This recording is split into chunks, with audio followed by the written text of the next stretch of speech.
In the dim glow of a rainy Seattle evening, I stood by the window of my Victorian home, the kind nestled in the misty hills where fog clings like unspoken regrets. At 45, life had woven me into a tapestry of second chances, or so I thought. My second marriage to Richard, a steadfast architect whose blueprints mapped out our future with precision, should have been my anchor. Yet, shadows from my past lingered, whispering secrets that chilled my soul. My first husband, Alex, the man whose stormy eyes once promised eternity, refused to fade into memory. Divorced for years, he still orbited my world like a ghost unwilling to cross over. His calls came at odd hours, his visits unannounced, always slipping in when Richard was away on business trips that stretched longer each time. I'd feel his presence before seeing him, the faint scent of his cologne, a mix of cedar and longing, seeping through the cracks of my resolve. Each encounter stirred a whirlwind of emotions, guilt that clawed at my heart, desire that burned like forbidden embers. But that night at the hotel changed everything. The Evergreen Inn, perched on the edge of the city where neon lights bled into the darkness, became our clandestine sanctuary. We met under the pretense of closure, but as rain hammered the windows, old flames reignited in ways I dared not confess. Whispers of our shared history unraveled me, pulling me into a vortex of passion and peril. What if Richard discovered our secret rendezvous? What hidden motives drove Alex back to me after all this time? The air thickened with unspoken mysteries, his evasive glances, the cryptic messages on his phone. My pulse raced, a shiver tracing my spine as I realized this wasn't just rekindled love. It was a labyrinth of deception that could shatter my world.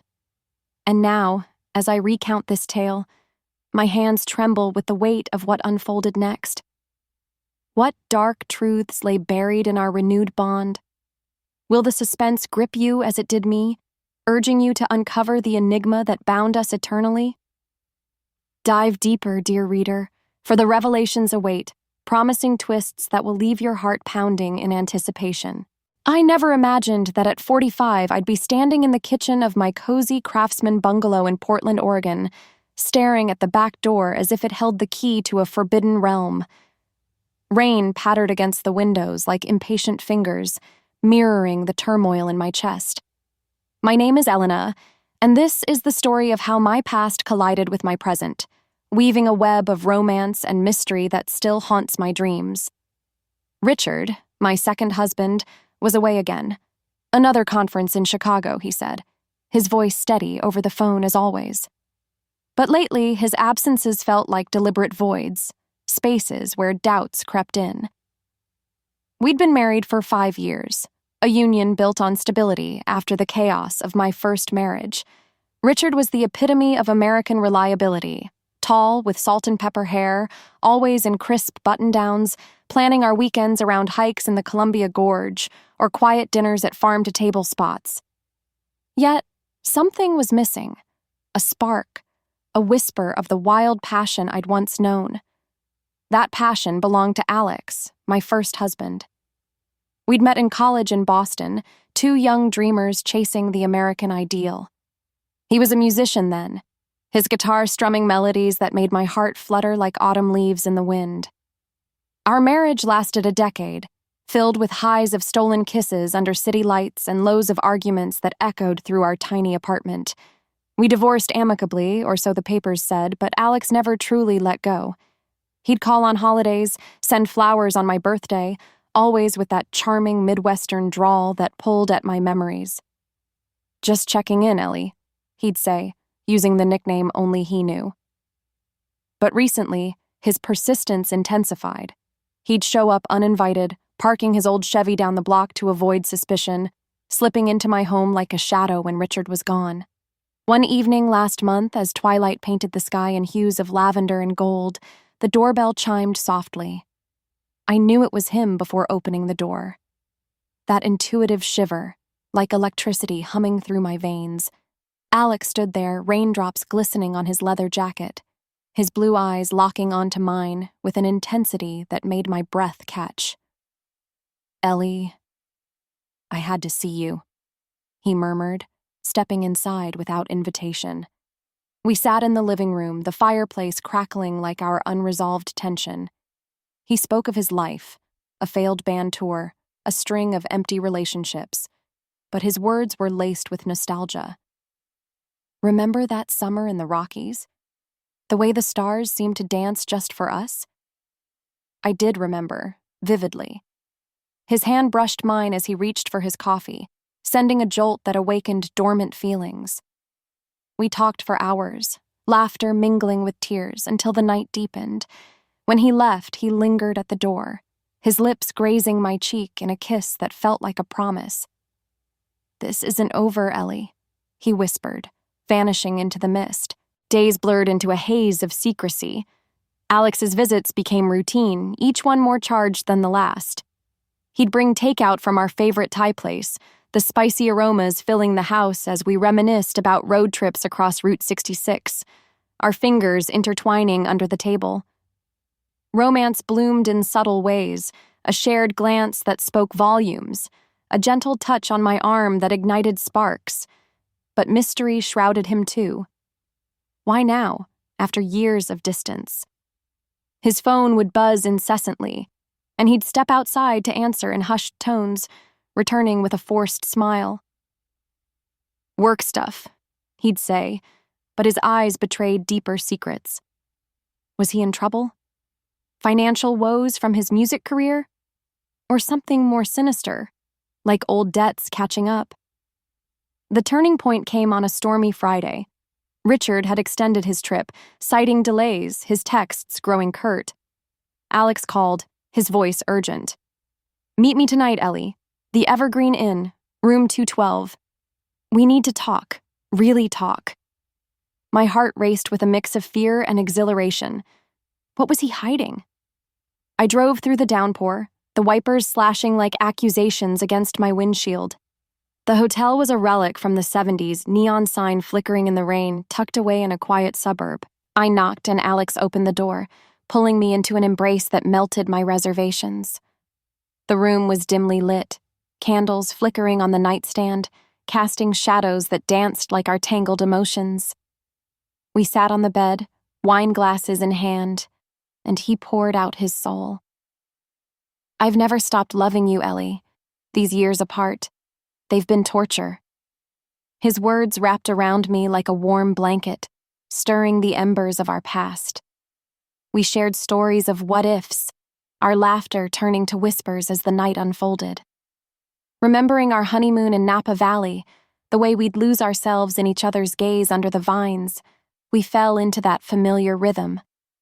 It was as if time rewound, our connection reigniting in coded dances of affection, gentle caresses that hinted at deeper yearnings, stolen moments where our souls intertwined without words. But amid the romance, suspense built. Alex confessed fragments, a mysterious letter he'd received, threats from an unknown sender tied to our shared history. It's about us, Ellie. Something from our past that's coming back. As dawn approached, tangled in sheets that held our renewed bond, I felt a shiver of dread. What peril lurked in these revelations? My mind raced with questions, the mystery deepening like the fog outside.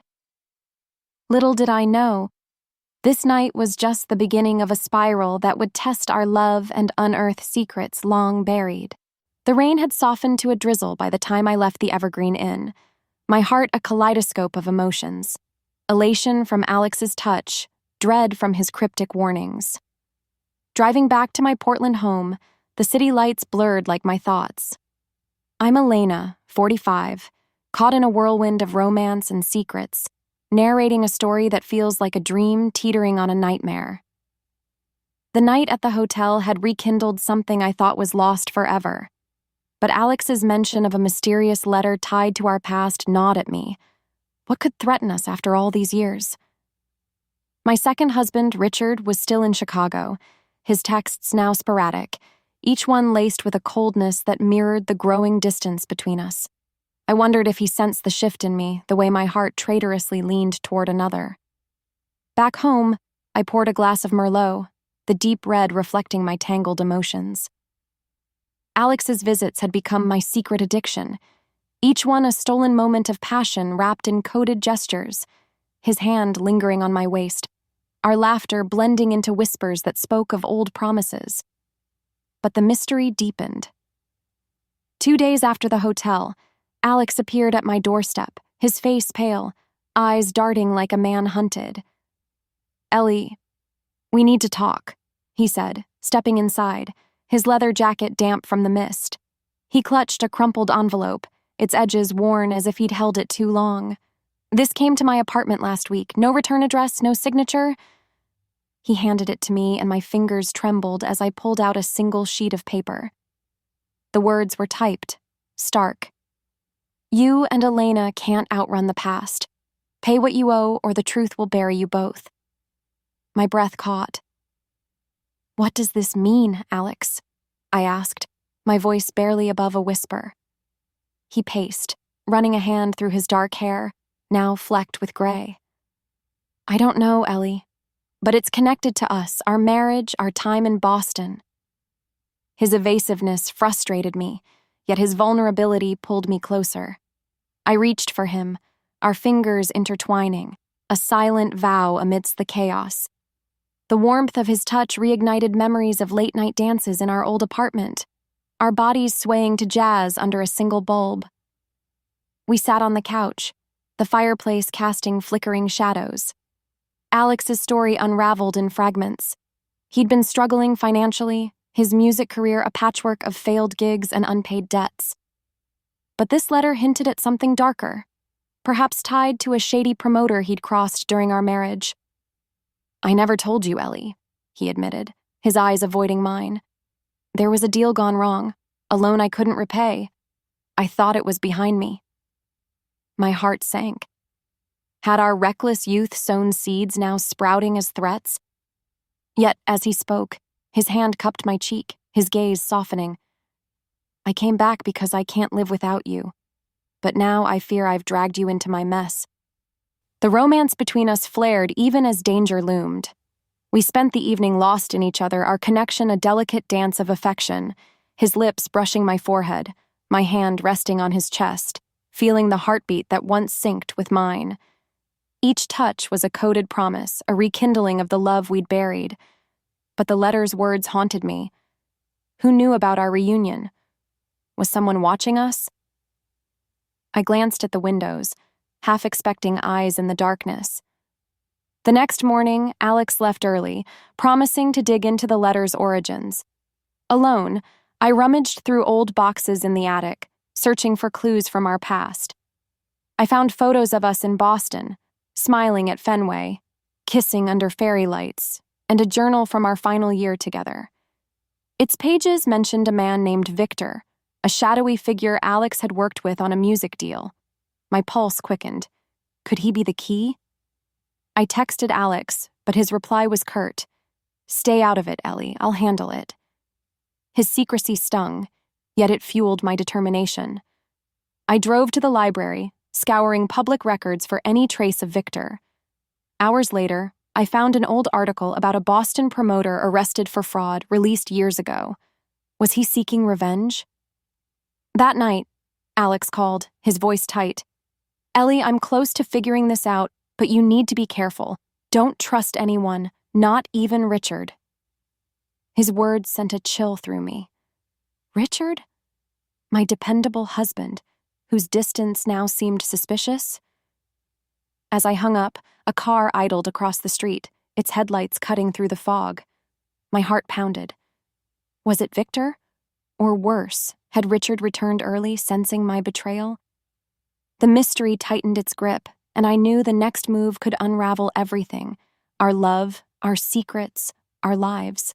The idling car across the street vanished into the night, leaving me breathless in the silence of my Portland home. I'm Elena, 45, ensnared in a romance that bloomed from ashes, now threatened by shadows I couldn't name. The letter's warning echoed in my mind, a riddle tying Alex and me to a forgotten debt. Richard's impending return loomed like a storm cloud, his latest text announcing an early flight home. Panic surged. Had he uncovered my secret meetings with Alex? Our stolen moments, those coded expressions of longing where our hands spoke what words couldn't, now felt like fragile glass ready to shatter. I couldn't wait for Alex's next move. The next morning, fueled by a mix of fear and resolve, I drove to Boston. A spontaneous flight, my heart pounding with the thrill of unraveling the mystery myself.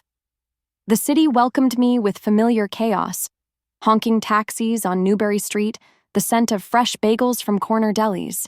I headed straight to the old neighborhood where Alex and I had started our life together, a brownstone apartment now converted into condos. Victor's name from the journal burned in my thoughts. Posing as a researcher, I visited the local courthouse digging through public records. Hours later, I found it. Victor Hale, the promoter Alex had mentioned, convicted of embezzlement during our marriage. Released 2 years ago, he'd vanished, but a recent address popped up in a civil suit, a rundown motel on the outskirts of town. My phone buzzed with a message from Alex. "Where are you? It's dangerous." I ignored it, my curiosity overriding caution. The motel was a faded relic, neon sign buzzing erratically. I knocked on room 17, and a grizzled man opened the door, his eyes narrowing. "Victor Hale?" I asked, my voice steady despite the tremor inside. He smirked, inviting me in with a wave. The room reeked of stale smoke, papers scattered like clues in a detective novel. "You're Alex's ex," he said, not a question. "He owes me big from that botched tour deal. Thought he'd skipped town, but then I hear he's back with you. Pay up or I expose everything, your little reunions, the whole mess." The truth hit like a wave. Victor had been watching Alex, tracing him to me. No grand conspiracy, just greed from our past. But as Victor ranted, demanding cash Alex didn't have, my phone rang. Richard. I stepped outside, answering in a whisper. "Elena, where are you? I'm home early and the house feels off." His tone was laced with suspicion, a crack in his usual composure. My world spun. Had Victor contacted him too? I confessed fragments, my voice breaking. "There's something I need to tell you." Richard's silence was deafening then. "Come home. We'll talk." I left Victor with a promise to settle the debt, my mind racing. On the flight back, Alex called, frantic. "Ellie, I found out it's Victor. I'm handling it." But I was done with secrets. Landing in Portland, I drove straight home, where Richard waited, his face etched with hurt. We sat in the kitchen, the same spot where Alex's visits had sparked forbidden flames. I poured out the story, the letter, the hotel night veiled in tender recollections, the rekindled affection that had pulled me under. Richard listened, his eyes misting. "I knew something was wrong," he admitted. "My trips. I've been seeing a therapist. Our marriage felt stagnant, and I pulled away. But this?" Tears flowed as romance clashed with reality. Richard revealed his own mystery, suspicious calls he'd received, anonymous tips about my visitor. Victor had played us all, extending his blackmail. United in shock, we called the police, reporting the threats. Alex arrived later, summoned by my urgent text. The three of us in one room, my past and present colliding like thunder. Alex's eyes met mine, filled with regret and love, but the moment was laced with finality. "I never meant to hurt you, Ellie," he said, his hand reaching out one last time, a coded farewell in his touch. In the end, Victor was a rest.